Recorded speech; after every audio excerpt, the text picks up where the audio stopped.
యెహోవాను నమ్మి ఆయన ఆశ్రయించిన వారిని ఏ ఒక్కరిని నా ప్రభువు తృణీకరించలేదు. ఆయన నమ్మిన ప్రతి ఒక్కరిని ఆయన ఎరిగి ఉన్నాడు. నీ పేరేంటో ప్రత్యేకంగా తెలుసు ఆయనకి. నీ పేరు పెట్టి పిలుస్తున్నాడు. ఈ దినమున ఆయన్ని స్తుతించే వ్యక్తిగా నీవున్నావా?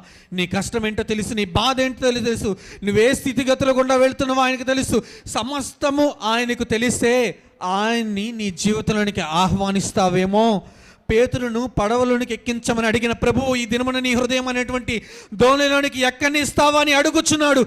పిలుస్తావా ప్రభువుని మనపూర్వకంగా? నీ హృదయం అనేటువంటి దోణిలోనికి ఎక్కించి నీవు వెళ్ళవలసినటువంటి ఒక గమ్యానికి, క్షేమకరమైనటువంటి ప్రాంతానికి ఆయనతో కలిసి పయనిస్తావా? ఏకాంతముగా నీతో సమయాన్ని గడపాలని దేవుడు, తనలో నిలిచి ఫలించమని దేవుడు కోరుకుంటున్నాడు.